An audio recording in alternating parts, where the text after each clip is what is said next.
When my sister Cordelia dragged that rusted 1942 military Jeep out of our grandfather's abandoned barn, she had no idea she was about to uncover a 80-year-old secret that would make a complete stranger break down sobbing in our driveway. I'm talking about my younger sister Cordelia Brennan, and if you knew her like I do, you'd understand why finding that Jeep was both the most Cordelia thing ever and the beginning of something none of us saw coming. She's 32, stubborn as a mule, and has this weird gift for seeing treasure where the rest of us see junk. Always has, even when we were kids. See, Cordelia's the type of person who'll spend her last $50 on a broken lawnmower at a garage sale because she swears she can fix it, and somehow she always does. She's got these calloused hands that are always stained with motor oil, and she wears her dark hair pulled back in this messy ponytail that never stays put. My friends used to tease me about having a sister who preferred wrenches to makeup, but I was always secretly proud of her. 6 months ago, she inherited our grandfather Dimitri's 40-acre spread outside Billings, Montana.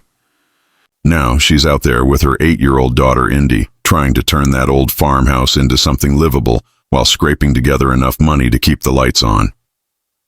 I drive out from town every weekend to help, mostly because Cordelia's too proud to ask, but too stubborn to give up.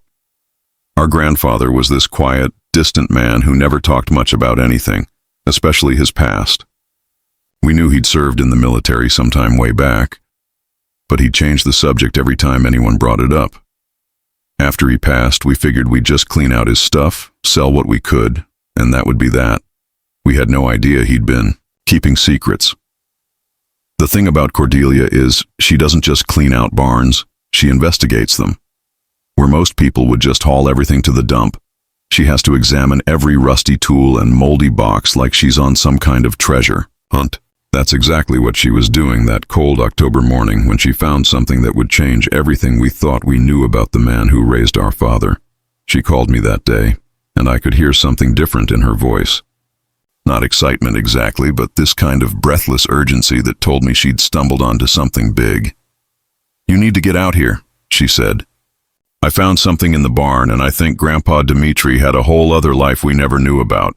When I asked her what she meant, all she said was, "Just get here and bring your camera. We're going to need to document everything." That's when I knew this wasn't just another one of Cordelia's weekend projects. This was something that was going to matter. Something that was going to stick with us long after the dust settled. I just had no idea how much it would end up mattering to a 78-year-old veteran I'd never met, or how many tears would be shed in our driveway before this story was over. What my sister found hidden under those rotting tarps wasn't just a piece of military history. It was a promise that had been waiting 80 years to be kept. And somehow, Cordelia was about to become the person who finally kept it. Let me back up and tell you how Cordelia ended up inheriting that property in the first place, because it explains everything about why she was so determined to make it work, even when common sense said she should just sell and move back to town. Our grandfather, Dimitri Brennan, was 87 when he passed last spring. Heart attack, quick and quiet, which was pretty much how he lived his whole life. The man was a mystery wrapped in flannel shirts and work boots. He'd raised our father after our grandmother died young, but he wasn't the warm, cookie-baking type of grandparent you see in movies. He was more the children should be seen and not heard generation. The kind of man who showed love through teaching you how to change your oil and making sure you always had food on the table. The property itself was this sprawling 40-acre piece of land about 30 minutes outside Billings, with a 2-story farmhouse that had seen better decades and a collection of outbuildings in various states of decay. Dimitri had lived there alone for as long as any of us could remember, keeping to himself and maintaining just enough of the place to get by. When he died, everyone assumed he'd leave it to our father, but the will had other plans. Everything went to Cordelia. At first, none of us understood why. Our father was hurt. I'll be honest about that. But looking back now, I think Dimitri saw something in Cordelia that reminded him of himself. That stubborn determination to fix what's broken. To never give up on something just because it looks hopeless from the outside. Cordelia had been renting a tiny apartment in town, working as a mechanic at Patterson's auto shop while trying to raise Indy on her own. Indy's father took off when she was 2, and Cordelia never talked about him except to say that some people aren't built for staying.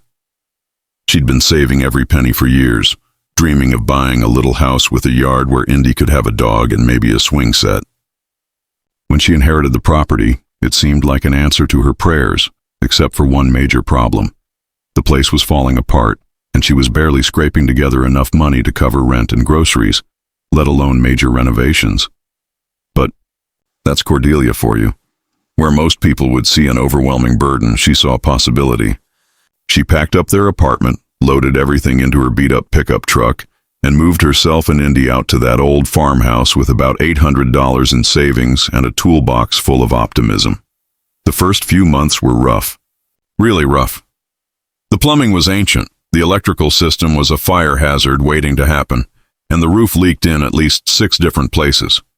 Cordelia would work all day at the shop, come home and work on the house until midnight, then get up and do it all over again. Indy adapted the way kids do, turning the whole thing into an adventure, sleeping in a tent in the living room when the roof leaked and treating the renovation like the world's longest camping trip. I started driving out every Saturday to help, partly because I felt guilty about how much she was struggling, and partly because I was genuinely worried she'd bitten off more than she could chew. But every weekend I'd find her making progress. New drywall here, freshly painted trim there, slowly but surely turning that old house into something livable. The outbuildings were a different story. There was a chicken coop that had collapsed. Years ago, a tool shed with a foundation that was mostly wishful thinking, and that big red barn that dominated the back of the property. The barn was in the worst shape of all of them, with half the roof caved in and decades of junk piled inside. Cordelia had been avoiding it, focusing on making the house habitable first. But by October, the money situation was getting desperate. The furnace needed work before winter hit, and Cordelia was facing the reality that she might have to sell some of Dimitri's things just to keep the heat on. That's when she finally decided to tackle the barn, hoping to find enough scrap metal or salvageable tools to bring in a few $100s. She'd been putting it off partly because of the work involved, but mostly because going through Dimitri's things felt like invading his privacy. Even after he was gone, there was something about that man that demanded respect for his boundaries. But necessity has a way of overriding sentiment, and Cordelia needed that money. The night before she started on the barn, she called me, sounding more tired than I'd heard her since the whole thing started. "I feel like I'm betraying him somehow," she said, "like he kept that barn locked up tight for a reason, and here I am about to go through all his personal stuff." I told her what I believed then, that Dimitri would understand, that he'd want her and Indy to be warm this winter more than he'd want his old junk to sit there gathering dust. But now, knowing what we know, I wonder if some part of him actually wanted her to find what was hidden in that barn. Maybe leaving her the property wasn't just about giving her a home. Maybe it was about giving her the chance to finish something he never could. That Saturday morning in late October, I showed up at Cordelia's place with coffee and donuts, expecting to spend the day hauling rusty farm equipment and moldy hay bales. The temperature had dropped overnight, and there was this crisp bite in the air that warned winter wasn't far behind. Cordelia met me at the kitchen door, already dressed in her work clothes, her face set in that determined expression I knew meant she was preparing for battle. "Today's the day," she said, pulling on her worn leather gloves. "I can't put off that barn any longer. The furnace guy came out yesterday, and we're looking at $800 just to get it running safely." Indy was still asleep upstairs, and the house felt unusually quiet as we walked across the backyard toward the barn. The structure loomed ahead of us, its red paint faded to the color of dried blood, half the roof sagging inward like a broken promise. We'd walked past it dozens of times over the past 6 months, but this was the first time we were actually going inside with serious intent. The heavy wooden doors took both of us to pry open, swollen from years of moisture and neglect. When they finally gave way, we were hit with that smell of old wood, rust, and something else I couldn't identify. Something almost sweet, like old leather that had been carefully preserved. The inside was worse than we'd imagined. Mountains of stuff everywhere. Rusted tools, broken furniture, cardboard boxes that had practically melted from years of humidity. old farming equipment that looked like it hadn't been moved since the 1960s. But there was an organization to it. That surprised me. This wasn't just random junk that had been thrown in there. Someone had arranged things deliberately, creating pathways and keeping certain areas clear. We started in the front, working our way methodically toward the back. Most of what we found was exactly what you'd expect. Old fence posts, bags of cement that had turned solid as rocks, paint cans filled with brushes that were now permanently attached to the lids. Cordelia sorted everything into piles: scrap metal, possible salvage, and straight garbage. It was around noon when she made the discovery that changed everything. She'd been working on clearing a section in the far back corner, an area that was darker than the rest because of the collapsed roof overhead. I was outside loading another pile of junk into the truck when I heard her call my name. Not shouting, but with this urgent undertone that made me drop what I was doing and head back. Inside. "Over here," she said, and I could hear something different in her voice. "Help me move this stuff." She was standing next to a pile of hay bales that looked like they'd been there since the Carter administration, pointing at something behind them. Together, we started moving the bales, and that's when we saw the edge of something dark green underneath a heavy canvas tarp. "That's not farming equipment," Cordelia said, brushing dust off a section of the tarp. "This is military canvas. Look at the stitching." We pulled away more hay, more debris, until we could grab the edges of the tarp. When we pulled it back, I actually gasped. Sitting there, like it had been waiting for us, was a 1942 Willys MB military Jeep. Not some rusted-out hulk, but a vehicle that had clearly been preserved with care. The olive drab paint was faded but intact. The canvas top was carefully folded, and the chrome still had a dull shine to it. "How is this even possible?" I whispered, running my hand along the hood. "This thing looks like it could start up tomorrow." Cordelia was already climbing into the driver's seat, her hands tracing the steering wheel with something close to reverence. "Look at this," she said, pointing to the dashboard. "Everything's original. Even the radio equipment." But it was what she found in the glove compartment that really started the mystery. "There's something in here," she said, her voice barely above a whisper. She pulled out a waterproof pouch, the kind military personnel use to keep important documents dry. It was heavier than it looked, sealed tight, and when she opened it, we both leaned in to see what was inside. Photographs. Maybe a dozen of them, black and white, professionally developed but clearly personal. The first one made us both freeze. It was our grandfather, but not the old man we remembered. This was Dmitri as a young soldier, maybe 20 years old, standing next to this exact Jeep with his arm around the shoulders of 3 other men in uniform. They were all grinning at the camera like they owned the world. "That's definitely him," Cordelia said, holding the photo up to catch more light. "Look at those eyes. But I've never seen this picture before. He never told us he served overseas." The other photos were similar. Groups of soldiers, some serious military portraits, some candid shots of men who clearly trusted each other with their lives. Our grandfather was in most of them, but he wasn't the focus. There was something about the way the photos were arranged, like they were telling a specific story about specific people. But it was the letters that really caught our attention. There were maybe 8 or 10 of them, tied together with a faded blue ribbon that looked like it might have once been white. The paper was yellowed but still intact, protected by the waterproof pouch. The handwriting was careful, deliberate, the kind you see from people who learned to write with fountain pens and took pride in their penmanship. Cordelia untied the ribbon carefully and opened the first letter. Her face changed as she read the first few lines. "These aren't from Grandpa," she said, looking up at me with confusion. "Listen to this. My dearest Vivian, I'm writing this by candlelight in a farmhouse outside Naples, thinking about the promise I made you before I left." This is someone writing to his girlfriend. We read through more of them, and they were all love letters. Beautiful, heartbreaking love letters from someone who was clearly head over heels in love with this woman named Vivian. They talked about plans for after the war, about a little house with a garden, about children they wanted to have together. "But why would Grandpa have these?" I asked. "And why hide them out here with this Jeep?" That's when Cordelia found the military documents at the bottom of the pouch.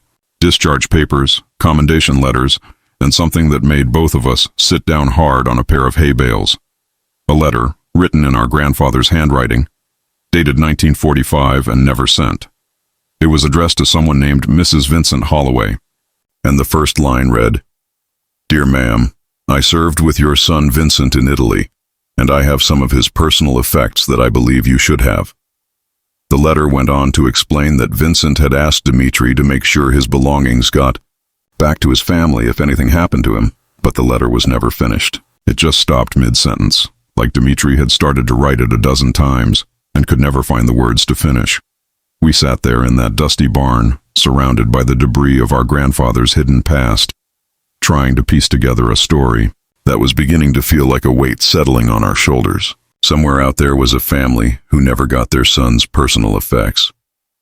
Somewhere out there, maybe, was a woman named Vivian who never knew how much Vincent loved her. He carried this guilt his whole life, Cordelia said finally, her voice thick with emotion. That's why he never talked about the war. He made a promise to a dying friend and he never kept it.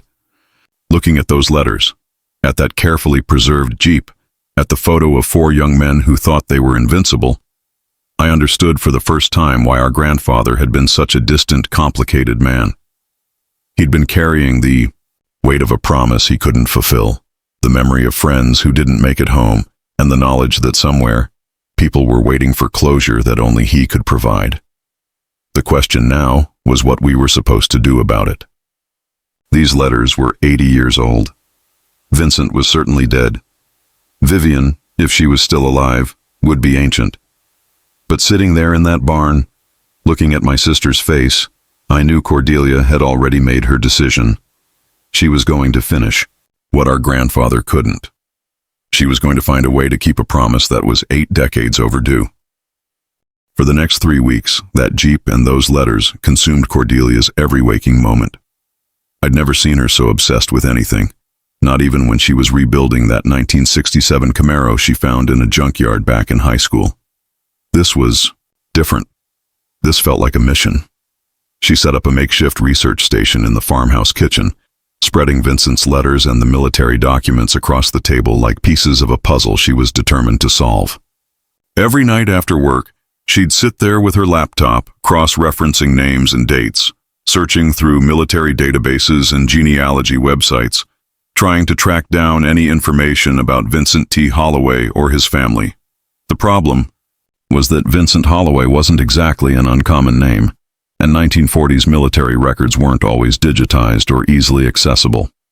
She'd find promising leads that would turn into dead ends, spend hours researching families that had no connection to the Vincent in the photographs. "I feel like I'm chasing ghosts," she told me one evening when I stopped by with takeout for her and Indy. The kitchen table looked like a detective's evidence board, covered with printouts, handwritten notes, and photocopies of the original documents. "But I can't just give up. These letters, they're so personal, so full of love. This woman Vivian deserves to know how much Vincent cared about her." Indy had gotten used to her mother's new obsession, sometimes helping by organizing the papers or asking questions that forced Cordelia to explain what she was doing. It was actually Indy who made the suggestion that changed everything. "Mom, why don't you fix up the Jeep?" she asked one Saturday morning while they were having breakfast.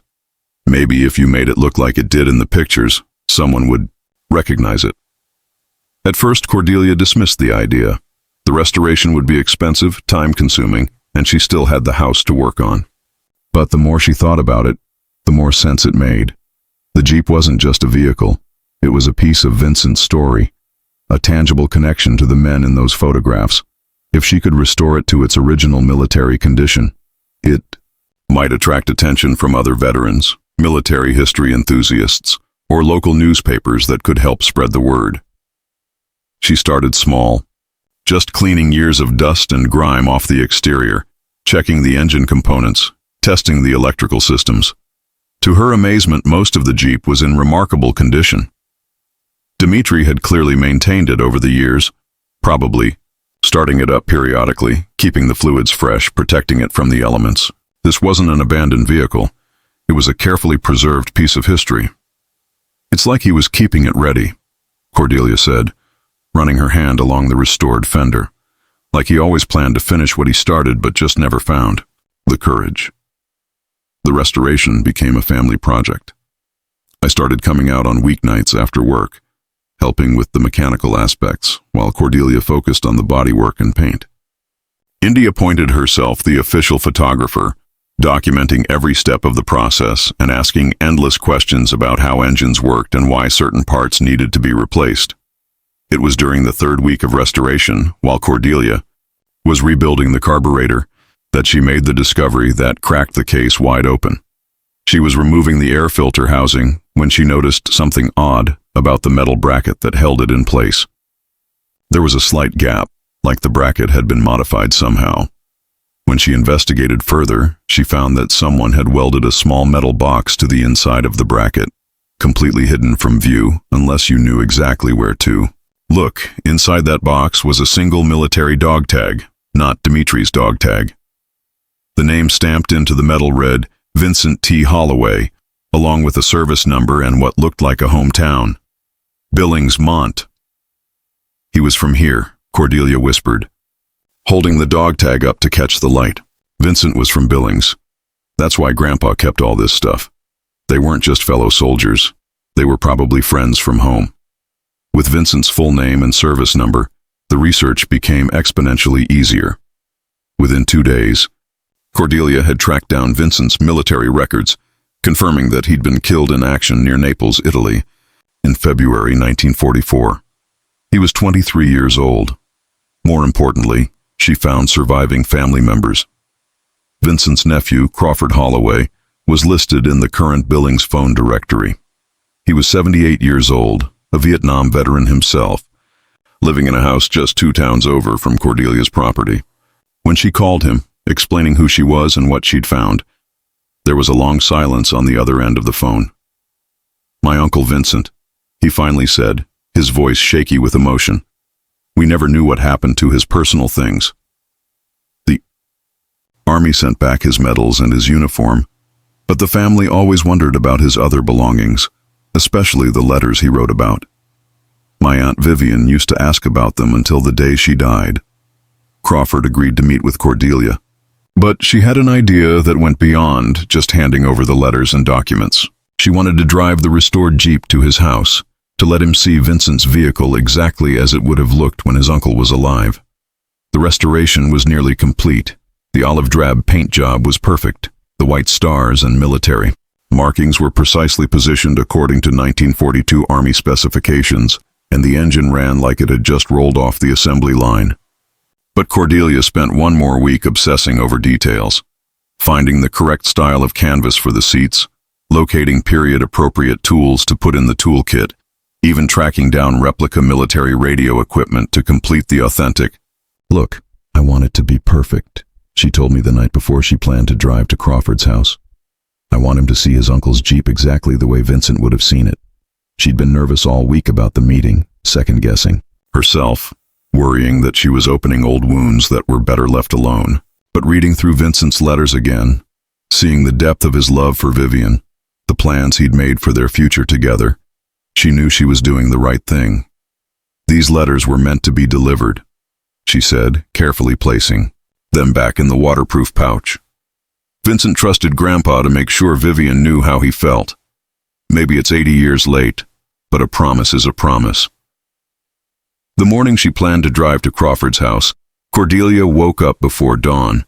She dressed carefully, wanting to look respectful and professional, and spent extra time making sure the Jeep was spotless. She loaded Vincent's letters, the photographs, and all the military documents into a manila folder, along with copies of everything for Crawford to keep.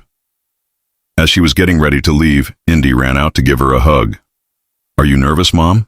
she asked. "Terrified?" Cordelia admitted. "But sometimes you have to be brave enough to do the right thing, even when it scares you."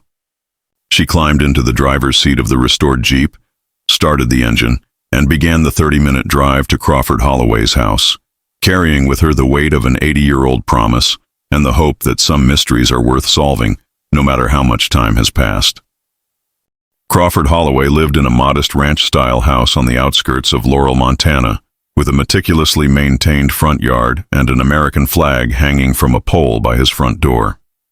When Cordelia pulled the restored 1942 Willys Jeep into his driveway that crisp November morning, she could see him standing at his living room window, watching her approach.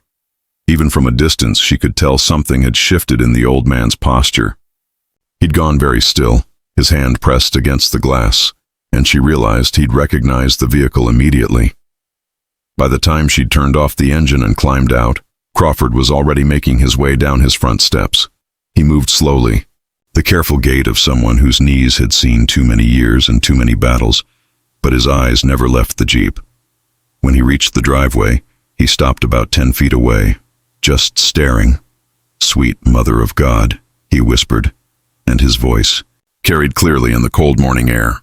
"I know this Jeep." Cordelia had prepared a speech, a careful explanation of who she was and why she was there, but seeing the expression on Crawford's face, she realized words weren't necessary. This man had been waiting his entire life for this moment, even if he didn't know it. "Mr. Holloway," she said gently. "I'm Cordelia Brennan. We spoke on the phone about my grandfather Dimitri and your uncle Vincent." Crawford nodded, but he still hadn't moved closer to the Jeep. His eyes were tracing every detail of the vehicle, from the perfectly restored headlights to the military markings on the hood. "This was Vincent's Jeep," he said, not really asking but needing confirmation. "He wrote about it in his letters home, said it was the one thing in that whole war that never let him down." "It was," Cordelia confirmed, pulling the manila folder from the passenger seat. "And I think Vincent would want you to have these." She handed him the folder, watching as his weathered hands trembled slightly while opening it. The first thing he saw was the photograph of the 4 soldiers standing beside the Jeep, Vincent and Dimitri with their arms around each other's shoulders. Crawford's breath caught in his throat. "That's him," he said, his voice thick with emotion. "That's Uncle Vincent. I haven't seen a picture of him in his uniform since I was a little boy." He flipped through the other photographs, identifying men he'd never seen but somehow felt he knew from family stories. Then he found the letters, still tied with that faded blue ribbon, and his composure finally broke. "Are these the letters to Vivian?" he asked, though he already knew the answer. "Every one of them," Cordelia said softly. "Your uncle was deeply in love with her." "The letters are beautiful, Crawford. They're full of plans for their future together, promises about the life they were going to build." Crawford untied the ribbon with shaking fingers and opened the first letter. As he read, tears began streaming down his cheeks, but he didn't seem to notice. After a few minutes, he looked up at Cordelia with eyes that held 8 decades of questions. "Can I ask you something?" he said. "Why did your grandfather never deliver these?" Vincent's family always wondered what happened to his personal effects. The army sent his medals and his final pay, but there were things missing, things Vincent had written about in his letters home. This was the moment Cordelia had been dreading, having to explain her grandfather's failure, his inability to fulfill his friend's dying wish. But she'd found the unfinished letter Dimitri had tried to write to Vincent's family, and she understood now that it wasn't indifference or neglect that had stopped him. "I think my grandfather was carrying survivor's guilt," she said carefully. "I found a letter he started writing to your family in 1945, but he never finished it. I think he blamed himself for coming home when Vincent didn't, and he couldn't find the words to face Vincent's family." Crawford was quiet for a long moment, processing this information. Then he did something that surprised Cordelia completely. He smiled. "That sounds like the kind of man Vincent would have chosen as a best friend," he said. "Someone who cared so much about doing right that he paralyzed himself with the fear of doing wrong." He walked closer to the Jeep then, running his hand along the hood the same way Cordelia had that first day in the barn. "Vincent wrote about Dimitri in his letters home," Crawford continued, "called him the most loyal friend he'd ever had. Said Dimitri would give you the shirt off his back without thinking twice about it. The family always wondered what happened to him after the war." Cordelia felt a weight lifting from her shoulders that she hadn't even realized she'd been carrying. "Your grandfather wasn't angry about the delay?" "Angry?" Crawford laughed, though there were still tears on his cheeks. "Honey, my grandfather died in 1967, still talking about Vincent's friend Dimitri and hoping he'd made it home safe. This isn't anger you're seeing. This is gratitude. Pure, overwhelming gratitude. He opened another letter, reading silently for a few minutes before looking up at Cordelia with an expression she couldn't quite read. "There's something I need to tell you about Vivian," he said carefully. "Something that makes these letters even more important than you realize." Cordelia waited, sensing that whatever Crawford was about to share would change everything she thought. She understood about this story. "Vivian was my aunt, Vincent's girlfriend, and she never married," Crawford began. "She waited for Vincent through the whole war, and when the army notified the family that he'd been killed, she refused to believe it at first. She kept saying that Vincent had promised to send her his personal effects if anything happened to him, that someone would make sure she knew how much he loved her." He paused, looking down at the letters in his hands. She waited for those letters her entire life. She never dated anyone else, never got married, never had children. She used to say that Vincent was the only man who'd ever really understood her, and if she couldn't have him, she didn't want anyone. She died 5 years ago at the age of 96, still wearing the engagement ring Vincent gave her before he shipped out. The impact of Crawford's words hit Cordelia like a physical blow. Vincent's letters weren't just love notes. They were the proof of devotion that a woman had spent her entire life hoping to receive. "She never knew," Cordelia whispered. "She never knew how much he loved her." "Oh, but she did," Crawford said, surprising her again. "That's the thing about true love. You don't need letters to prove it. Vivian knew Vincent loved her. But these letters would have meant everything to her because they were his words, his promises in his own handwriting." Crawford carefully placed the letters back in the folder, treating them like the precious artifacts they were. "There's something else," he said. "Vivian left detailed instructions in her will about what should happen if Vincent's personal effects ever surfaced. She wanted them donated to the Montana Veterans Memorial, along with a scholarship fund she established in Vincent's name. She said that if Vincent couldn't come home to build the life they planned together, maybe his memory could help other young men build their own futures." He looked at Cordelia with eyes that held a lifetime of respect and admiration. "Your grandfather wasn't just Vincent's friend," he said. "He was the keeper of Vincent's memory, even if he couldn't bear to face it himself.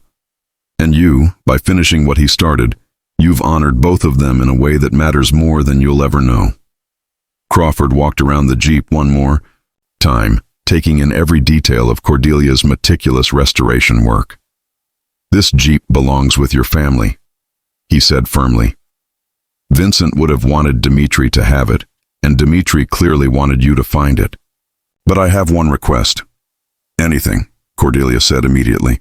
"Every Memorial Day I'd like to come out to your place and sit in Vincent's Jeep for a few minutes, just to remember what it felt like when these boys thought they were invincible, and the whole world was ahead of them." As they stood there in Crawford's driveway, surrounded by the weight of history and the power of promises kept, Cordelia realized that some stories don't end, they just transform into new beginnings. Vincent's love for Vivian, Dimitri's loyalty to his friend, and her own determination to honor both of them had created something larger than any of them could have imagined alone. The 80-year-old secret wasn't really a secret at all. It was a love story that had been waiting for the right person to tell it. And somehow, that person had turned out to be a stubborn mechanic from Montana who refused to let sleeping mysteries lie. The drive back to the farmhouse that afternoon felt like traveling between two different worlds. When Cordelia had left that morning, she was carrying the weight of an unfinished promise and the uncertainty of whether she was doing the right thing. Now, returning with the restored Jeep and an empty manila folder, she felt something she hadn't experienced in months: peace. But the story was far from over. 2 days later, Crawford called with news that would expand the impact of Vincent's letters far beyond what any of them had imagined. He'd been in touch with the Montana Veterans Memorial, and they wanted to feature Vincent and Dimitri's story as part of their annual Memorial Day exhibition. More than that, Vivian's scholarship fund, which had been quietly helping young veterans attend college for the past 5 years, was about to receive its largest donation ever from a local businessman who'd been moved by the story of the letters that were 80 years late. Vivian would have loved this, Crawford told Cordelia over the phone. She always said that love has a way of multiplying when you share it instead of keeping it locked away. The following Saturday, Crawford made the first of what would become regular visits to the farmhouse. He arrived in the late afternoon carrying a thermos of coffee and a box of old photographs that had belonged to Vincent's family.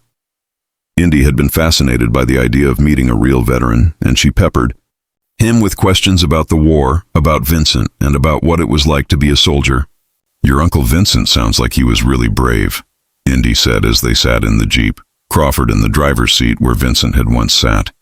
Indy perched on the passenger side. "He was," Crawford agreed. "But you know what made him really special? He wasn't afraid to love people completely.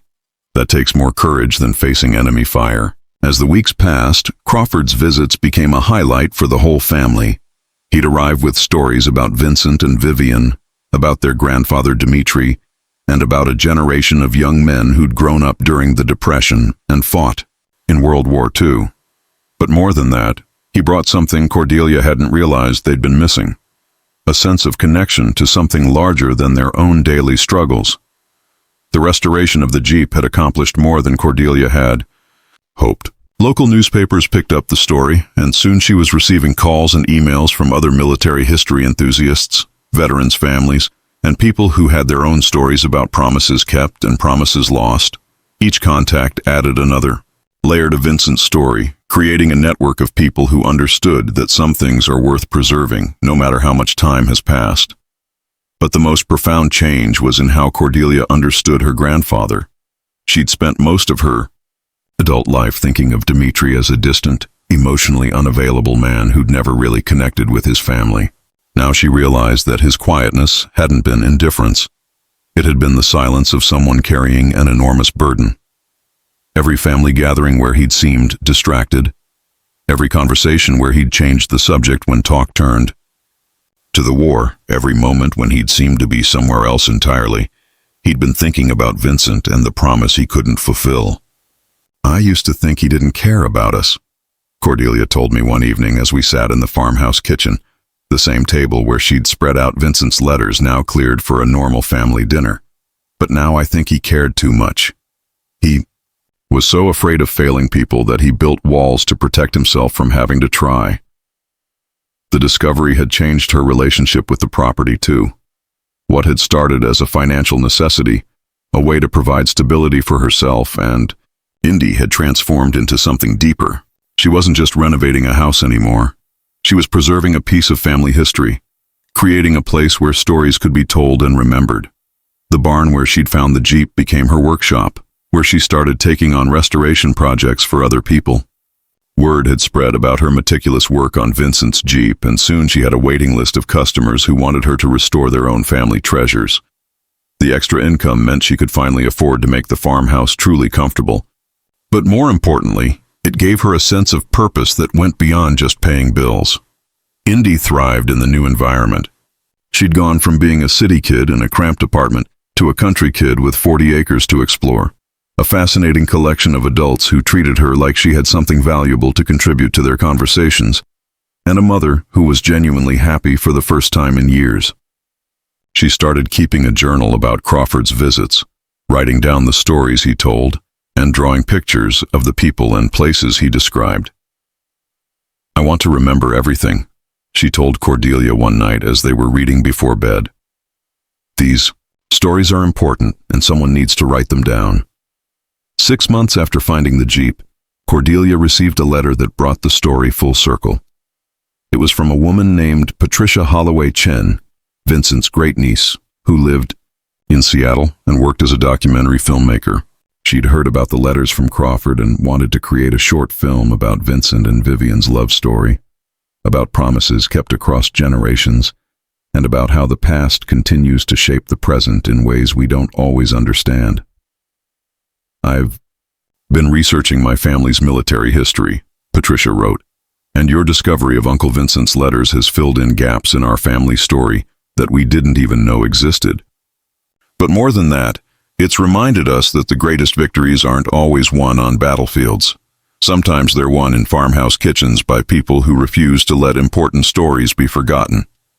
The documentary, when it was completed, would be screened at the Montana Veterans Memorial and later picked up by a national PBS affiliate. Vincent and Vivian's story, told through the lens of Cordelia's discovery, would reach thousands of people and inspire dozens of other families to search through their own attics and barns for stories that deserved to be told. But for Cordelia, the real victory was much quieter and more personal. On Memorial Day, exactly 1 year after she'd first opened that waterproof pouch in the barn, she organized a small gathering at the farmhouse.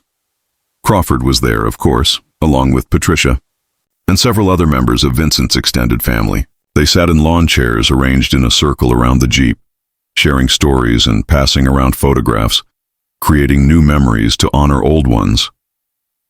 As the afternoon stretched toward evening and the Montana sky began to turn the color of old gold, Cordelia found herself standing apart from the group for a moment, watching Indy show Crawford's grandson how to work the Jeep's manual transmission. She thought about Vincent, who died at 23 believing his letters would reach. Vivian. She thought about Vivian, who'd lived 96 years carrying Vincent's love even without proof of it in his own words. She thought about her grandfather Dimitri, who'd spent 60 years carrying guilt about a promise he couldn't bring himself to keep. And she thought about how sometimes the most important thing you can do is finish someone else's story, even if you never get to see how it ends.